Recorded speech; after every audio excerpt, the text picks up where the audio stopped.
अस्सलाम वालेकुम student, welcome to my channel. उम्मीद है आप सब खैरियत से होंगे। लास्ट वीडियो में हमने एक्सरसाइज 3.2 के 2 पार्ट कंप्लीट किए थे, फर्स्ट 2 पार्ट यहाँ तक। आज हम स्टार्ट करेंगे क्वेश्चन नंबर 3 से। इन दोनों क्वेश्चंस का लिंक मैंने डिस्क्रिप्शन में दे दिया है। अगर आपने वीडियो वॉच नहीं की तो क्वेश्चन नंबर 3 करने से पहले वो देख लें। क्वेश्चन नंबर 3 से स्टार्ट करेंगे आज। Find the numbers whose common logarithms are 3.5621। और दूसरा ये हमें 2 पार्ट हैं इसके दिए क्वेश्चन 3 के, और कहा है कि इनके हमने नंबर्स फाइंड करने हैं। ये हमें लॉग फाइंड करके दिया हुआ है और हमने इसके नंबर फाइंड करना है कि ये किसका लॉग है, मतलब एंटी लॉग फाइंड करना है। पहले हमें नंबर दिया गया था, हमने उसका लॉग फाइंड करना था। अब हमें लॉग दिए गए हैं, उसका नंबर फाइंड करना है कि ये किसका लॉग था। तो क्वेश्चन नंबर 1 देखते हैं, 3.5621। सबसे पहले हम सपोज कर लेंगे ये जो हमें दिया गया है लॉग, ये है लॉग x इक्वल है 3.5621। अब हमें नंबर फाइंड करना है ये किसको लॉग है, तो हम दोनों साइड पे एंटी लॉग लेंगे by taking anti log on both side. इस साइड पे आ जाएगा एंटी लॉग, साथ में लॉग x, इस साइड पे आ जाएगा एंटी लॉग 3.5621। ये लॉग और एंटी लॉग दोनों कैंसिल हो जाएंगे। x इक्वल आ जाएगा एंटी लॉग 3.5621 के। अब हम इसका एंटी लॉग लेते हैं और देखते हैं क्या आता है। वो कैसे लेना है, सबसे पहले हमें 0.56 को 2 और 1 में देखना है, 3 को छोड़ना है फ़िलहाल। 0.56 को हम पहले 2 के टेबल में देखेंगे और फिर बाद में इसको 1 में। तो ये हमारे पास आ गया टेबल ऑफ एंटी लॉग का। एंटी लॉग में हम 0.56 है यहाँ पे, यह है 0.56, इसको पहले 2 में देखना है, तो ये 0 1 2 थर्ड नंबर पे 0 1 2 ये है इसकी वैल्यू 0.56 की 2 में। 3648 इसको हम रफ में लिख लेते हैं, इधर हम लिख लेते हैं रफ में 3648। ये आ गया 0.56 को 2 में देखने से 3648। अब 0.56 को 2 में देख लिया, अब उसके बाद 1 है, तो मेन डिफरेंस के कॉलम में हम इसके 1 में देखेंगे। इसी लाइन में आगे चलते जाएं, तो ये पहले वाला 1 है तो उसकी वैल्यू वहाँ पे 1 है, तो 3648 में हम प्लस कर देंगे 1, ये आ जाएगा 3649।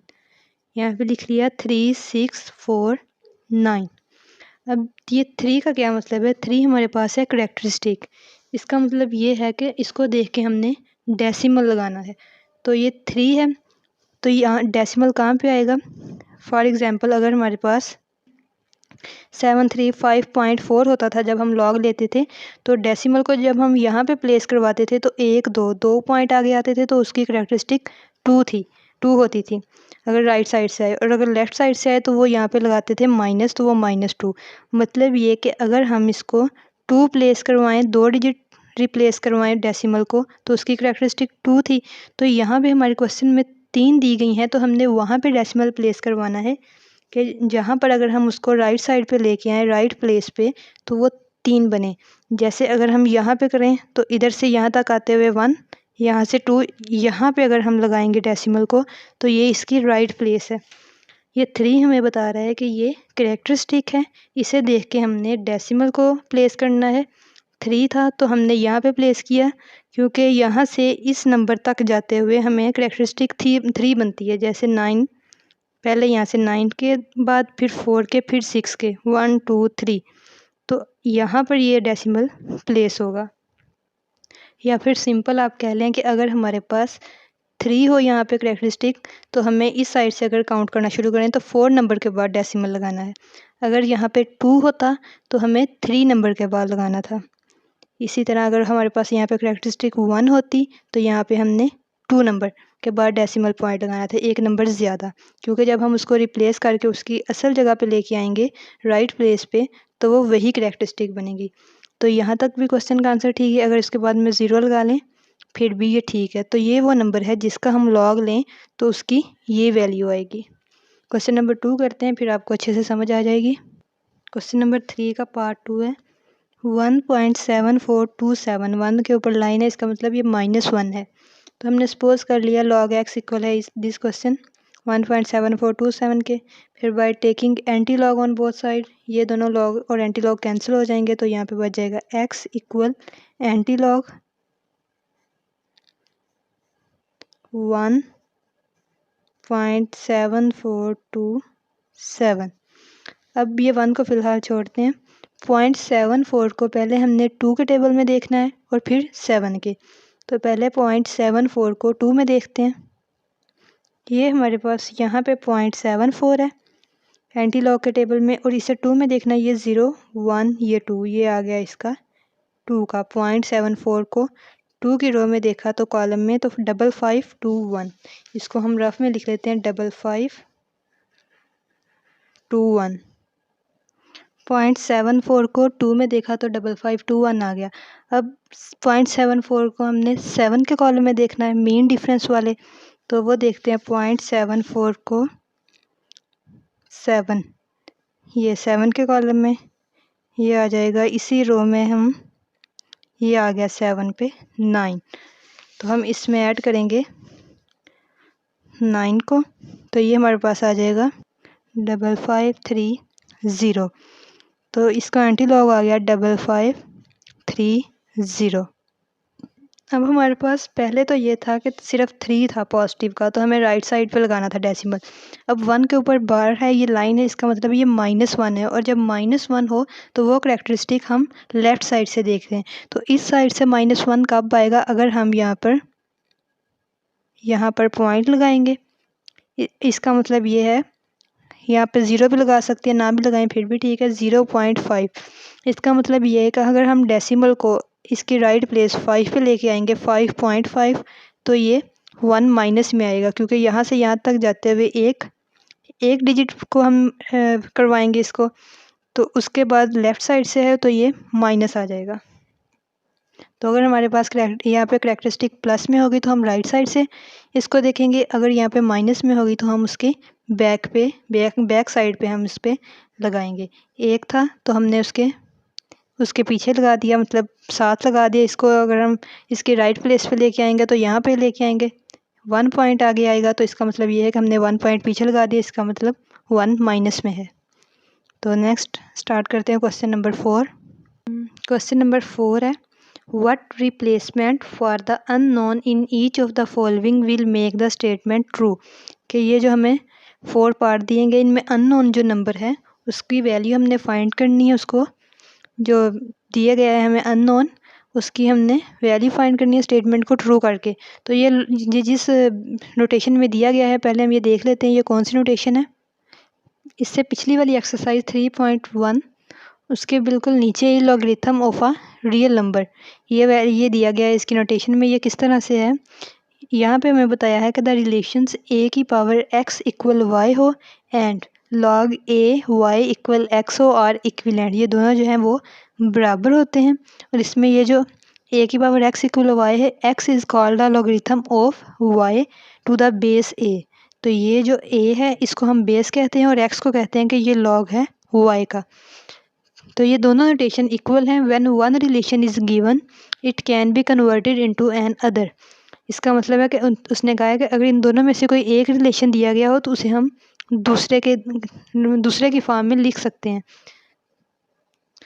a की पावर x इक्वल है y के, हम इसको लिख सकते हैं log a की y इक्वल x। ये किस तरह लिखा है, पहला था a की पावर में x इक्वल y के, ये बेस थी और इसका मतलब था कि ये y का log है।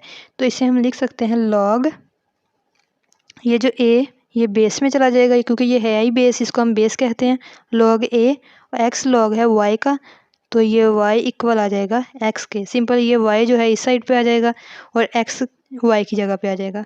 तो इस तरह हम उस क्वेश्चन को पहले इस फॉर्म में लिखते हैं। इसको देखकर ये क्वेश्चन हमें दिया गया है इस फॉर्म में, log a की पावर y इक्वल x। यहाँ पे a जो है बेस वो 3 है, y की जगह पे 81 और x की जगह पे l अननोन जो हमने फाइंड करना है। तो इस नोटेशन को हम इसके इक्वल लिख सकते हैं क्योंकि ये दोनों जो हैं वो इक्विवेलेंट हैं। ए की पावर एक्स इक्वल है वाई के। तो यहाँ पर ए जो था वो 3 था बेस की जगह, तो हम लिख सकते हैं 3 की पावर एक्स, एक्स एल था तो यहाँ पे एल इक्वल वाई, वाई क्या था यहाँ पे 81। तो हम इस फॉर्म को ए की पावर एक्स इक्वल वाई की फॉर्म में लिख लिया। 3 ए था, ए की पावर ये एल आ जाएगा और 81 दूसरी साइड पे चला जाएगा। अब हमने इसको 81 को भी पावर की फॉर्म में लिखना है ताकि ये हम अननोन की वैल्यू फाइंड कर सकें। अब 81 को अगर हम इसका एलसीएम लेकर देखें इस तरह से, 81 को अगर हम 3 पे डिवाइड करें, 3 2 ज़ार 6, यहाँ पे 2 बच जाएगा 21, 3 7 ज़ार 21, 3 9 ज़ार 27, 3 3 ज़ार 9, 3 1 ज़ार 3। तो 1 2 3 4, तो मतलब 3 की पावर अगर 4 हो तो वो 81 के इक्वल आता है। सिंपल, अगर आपको ये टाइम ना मिले तो आप इस कैलकुलेटर पे डायरेक्ट करके देख सकते हैं। 3 की पावर अगर 4 हो तो वो 81 के इक्वल आता है। तो हम यहाँ पे लिख सकते हैं 3 की पावर 4, 81 की जगह पे 3 की पावर 4। अब अगर हमारे पास दोनों की बेस सेम हो तो उनकी पावर्स इक्वल होती है। तो हम लिख सकते हैं L इक्वल है 4 के। ये हमने रूल पहले भी पढ़ा था पिछले चैप्टर में भी, अगर हमारे पास बेस सेम हो तो उसकी पावर इक्वल होती है। दोनों बेस सेम थी 3 3, तो इसका मतलब L इक्वल है 4 के। इसी L की हमने वैल्यू फाइंड करनी थी अननोन की, तो उसकी वैल्यू आ गई 4। क्वेश्चन नंबर 2, log a की पावर 6 इक्वल 0.5। यहाँ पे अननोन a है तो हमें a की वैल्यू फाइंड करेंगे। ये भी इसी फॉर्म में दिया हुआ है, हम इसको a की पावर x इक्वल y की फॉर्म में लिख सकते हैं। इस क्वेश्चन में y की जगह हमारे पास 6 है, a की जगह a ही है और 0.5 x की जगह है। तो हम a की पावर x मतलब a की पावर 0.5 इक्वल 6 लिख सकते हैं। अब हमें वैल्यू फाइंड करनी है यहाँ पर a की। तो 0.5 किसके इक्वल होता है 1/2 के, या फिर 0.5 इक्वल होता है, पॉइंट की जगह पे 1 आ गया, एक डिजिट है तो ये 0, 5 1 ज़ार 5, 5 2 ज़ार 10, तो 1/2। तो हम लिखेंगे a की पावर 1/2 इक्वल 6 के। अब ये 1/2 ख़त्म करना है क्योंकि हमें a की वैल्यू चाहिए, तो दोनों साइड पे हम स्क्वायर लेंगे by taking squares on both side. a की पावर 1/2 इसका स्क्वायर इक्वल आ जाएगा 6 का स्क्वायर। अब ये 1/2 मल्टीप्लाई बाय 2 है, जैसे 1/2 मल्टीप्लाई 2, 2 2 से कैंसिल, ये आ जाएगा a इक्वल है 6 की पावर 2, 6 6 ज़ार 36। तो ये आ गया हमारे पास आंसर, a इक्वल है 36 के। थर्ड पार्ट, log 5 की पावर n इक्वल 2। ये भी इस फॉर्म में दिया गया a की पावर y इक्वल x में। तो यहाँ पे a जो है वो 5 है, y की जगह पे n है अननोन जो हमें फाइंड करना है, और x की जगह पे 2। तो हम इसको लिख सकते हैं a की पावर x इक्वल y में। तो a था 5, 5 की पावर x हमारे पास 2 है, यहाँ पे 5 की पावर 2 इक्वल आ जाएगा n। तो हमने फाइंड ही n करना था, तो 5 की पावर 2, 5 5 ज़ार 25 इक्वल आ गया n। Very simple question. तो n की वैल्यू हमारे पास आ गई 25। नेक्स्ट 4 पार्ट, 10 की पावर p इक्वल 40। यहाँ पे हमें लॉग नहीं दिया गया तो हमें p की वैल्यू फाइंड करनी है। तो हम क्या करेंगे, दोनों साइड पे लॉग लेंगे by taking log on both sides. log 10 की पावर p इक्वल आ जाएगा log 40। अब ये लॉगरिथम के कुछ रूल्स हैं। एक तो लॉज ये नीचे दिए गए हैं 3.2 एक्सरसाइज के, जिसमें थर्ड नंबर पे ये है कि अगर किसी लॉग में किसी की पावर हो तो वो पावर जो है वो स्टार्ट में आ जाती है। जैसे log m की पावर n था तो n स्टार्ट में आ गया, n log m।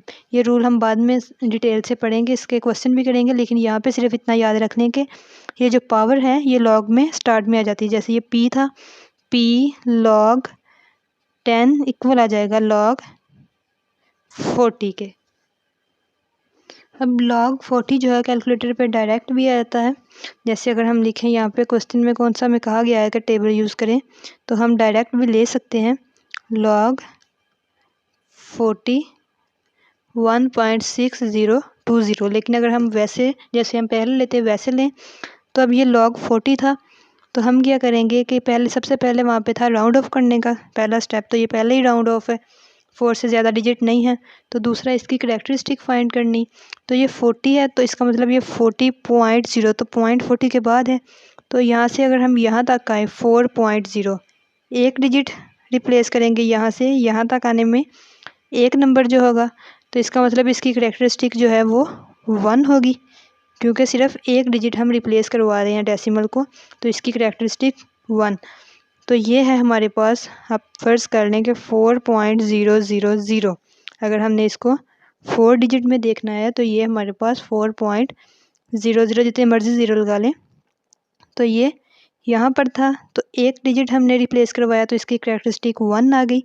अब 40 को हम ज़ीरो के नंबर में देखते हैं, टेबल में लॉग के टेबल में देखते हैं। ये हमारे पास 40 है, ये इसका ज़ीरो का टेबल 6021, तो इसकी वैल्यू 6021 6021।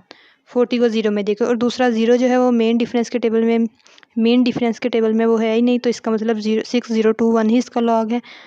करैक्टरिस्टिक 1 है, तो ये आ जाएगा इन दोनों को ऐड करके 1 पॉइंट, तो इसका मतलब लॉग 40 आ गया 1.6021।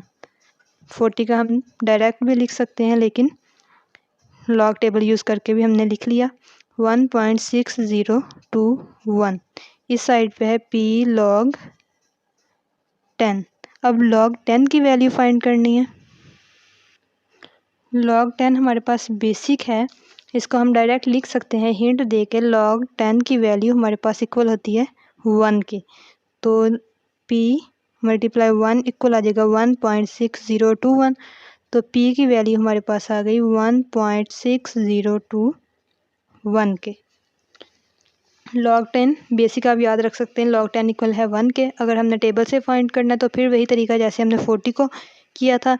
40 को हमने ज़ीरो के टेबल में देखा था तो ये वैल्यू आई थी 6021, लेकिन हम जब 10 को देखेंगे ज़ीरो के टेबल में तो वो ज़ीरो ही आएगा, और जब इसमें करैक्टरिस्टिक 1 ऐड करेंगे तो वो 1 ही आएगा। इसका मतलब log 10 इक्वल होता है 1 के। ये आ गया इसका आंसर। तो यहाँ तक क्वेश्चन नंबर 4 के 4 पार्ट कंप्लीट हो जाते हैं। नेक्स्ट वीडियो में हम स्टार्ट करेंगे क्वेश्चन नंबर 5 से। यहाँ तक अगर कोई समझ ना आए, कहीं पे कन्फ्यूजन हो तो आप पूछ सकते हैं। अगर वीडियो पसंद आए तो चैनल को लाइक कर दें, सब्सक्राइब कर दें। Thank you.